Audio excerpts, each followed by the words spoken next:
कि ये इतना डीठ है और जिसकी कोई हद नहीं। इसको नहीं पता कि अगला बंदा मेरा शुगर लगा रहा है। अगर एक चैंपियन ट्रॉफी में आप टीम का हिस्सा थे तो आपने उसमें कितने मैचेस खेले थे और कितना स्कोर किया था।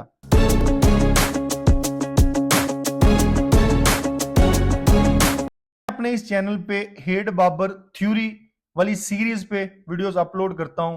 उनमें डिफरेंट जो कंटेंट क्रिएटर्स हैं, स्पोर्ट्स जर्नलिस्ट हैं, उनकी बात करता हूं। वो बाबर आजम पे अननेसेसरी तनकीद करते हैं और अपनी रोजी रोटी कमाने के चक्कर में बाबर आजम को उस तरह तनकीद करते हैं जो पर्सनल तनकीद होती है, जो क्रिकेट पे नहीं होती।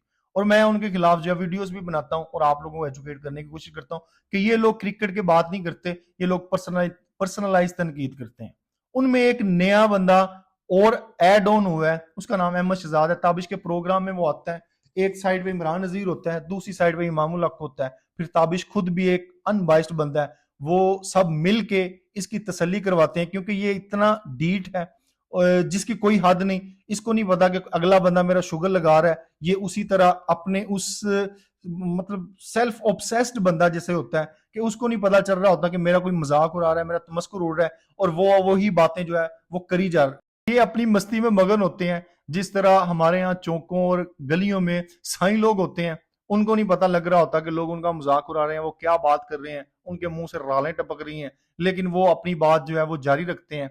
इनका भी हाल जो है उसी तरह का। ये एक नई चवल और खच मारते हैं, उसके बारे में आपको थोड़ा सा बताने की कोशिश करूंगा। इसको जो है आईना दिखाने की कोशिश करूंगा। सबसे पहले मैं सुनाता हूँ। परफॉर्मेंस करें, आईसीसी के इवेंट्स में परफॉर्मेंसेस करें। एक बात आप याद रखिएगा, हम क्रिकेट बायलैटरल सीरीज जीतने के लिए नहीं खेलते हैं, हम क्रिकेट इवेंट्स, आईसीसी इवेंट्स जीतने के लिए खेलते हैं। क्या हमने पिछले 4-5 सालों में कोई इवेंट जीत लिया? ठीक है, अगर तो हमने जीत लिया है तो आई एम रियली सॉरी। अगर नहीं जीता है तो फिर मैं ठीक कहता हूं कि इसमें गैंग्स हैं, इसमें फ्रेंडशिप्स हैं, इसमें टोला है। तो ये भाई बड़े इमोशनल होके कह रहे हैं कि पाकिस्तान आईसीसी इवेंट्स में मैच खेलने नहीं जाता, पाकिस्तान ट्रॉफी जीतने जाता है। तो भाई जितनी क्रिकेट आपने खेली है, आपने कितनी ट्रॉफी जीती है? अगर एक चैंपियन ट्रॉफी में आप टीम का हिस्सा थे तो आपने उसमें कितने मैचेस खेले थे और कितना स्कोर किया था? आप अपने गिरेबान पे झांके कि आप 32 साल आपकी एज है, आप टीवी पे बैठ के जो है अपने ही प्लेयर्स को क्रिटिसाइज करते हैं और वो प्लेयर्स जो आपसे बहुत अच्छे हैं, बहुत ज्यादा अच्छे हैं, उनका आपके साथ कंपैरिजन ही नहीं है। आप 32 साल की एज में टीवी पे बैठ गए हैं, आप में इतनी एबिलिटी नहीं थी कि आप टीम में कम बैक करते। आप इस एज में अब एक सीनियर का रोल टीम में अदा कर सकते थे। आपकी 25-30 सेंचुरीज होनी चाहिए थी। आपके कम से कम 25-50 जो है वो मैन ऑफ द मैचेस होने चाहिए थे। आप इन बच्चों को गाइड करते, आप टीम में होते। आपने परफॉर्मेंस ही नहीं दी, आपका फोकस क्रिकेट ही नहीं रहा। आप तो उर्तुगल बनना चाहते हैं, आप तो एक्टर बनना चाहते हैं, आप गलती से टीम में आ गए थे। फिर आप कहते हैं यारी दोस्ती। तो मैं इस चीज पे यकीन नहीं रखता, आप अपनी एबिलिटी पे टीम में आए थे। लेकिन एक सोच तब ये भी थी कि अफरीदी आपको टीम में लेके आया था। मैं तब भी इस सोच के खिलाफ था। आज बाबर आजम अगर किसी को सपोर्ट करता है तो मैं उसके भी खिलाफ हूं कि भाई बाबर आजम यारी दोस्ती नहीं निभाता, बाबर आजम सपोर्ट करता है। जिस तरह अफरीदी ने आपको सपोर्ट किया, उसी तरह बाबर आजम आज सपोर्ट करता है। आप क्रिकेटर हैं, क्रिकेटर्स को इस तरह की बातें नहीं करनी चाहिए। अगर गली हमाम में बैठा कोई बंदा इस तरह की बात करता है तो उसके मुंह से ये बात जिसती है। जिस बंदे ने इतनी क्रिकेट खेली हो, उस बंदे के मुंह से ये बात नहीं जिसती। आपने तो अपने साथ इंसाफ नहीं किया, आप दूसरों पे क्या तनकीद करेंगे? आपने कितने मैचेस खेले हैं? 9 में आपका जो है वो ओडीआई डेब्यू हुआ था। 81 मैचेस आप इतने सालों में खेल पाए हैं। आपकी मेरा ख्याल जो एवरेज है वो 32 की एवरेज है। आपका 70 का स्ट्राइक रेट है, 72 का। T20 में आपका 114 का स्ट्राइक रेट। आप स्ट्राइक रेट की बात करते हैं, जो प्लेयर जिन पे स्ट्राइक रेट का इशू, तो जिन पे आप तनकीद करते हैं, एक का स्ट्राइक रेट 130 का है, एक का स्ट्राइक रेट 128-129 का है। और उनकी एवरेज पता है कितनी है? एक की 50 एवरेज है और दूसरे की 41 की एवरेज है। और वो पूरी दुनिया में दूसरे चौथे नंबर पे हैं, टॉप रन गेटर इन T20।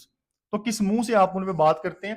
आपने अपना कैरियर तबाह किया है, आपने हमें डिमोरलाइज किया। हम आपको एज अ पाकिस्तानी अपना प्राउड समझते थे, आपको ऑन करते थे। लेकिन इसलिए नहीं करते थे कि आप जब टीम को आपकी जरूरत हो, कि आप टीम में सीनियर प्लेयर बने, आपका फोकस जो है वो क्रिकेट पे ना रहे। आप फिटनेस में बात करते हैं, आप कितने खुद फिट थे। तो ये वाली चीजें जो है क्रिकेटर के मुंह से नहीं जिसती।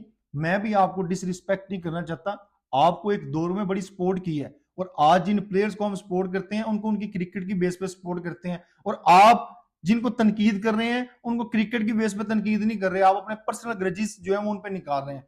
तो बेहतर ये है कि आप किसी टीवी चैनल, किसी मीडिया हाउस के एजेंडे का हिस्सा ना बने, किसी लॉबिंग का हिस्सा ना बने।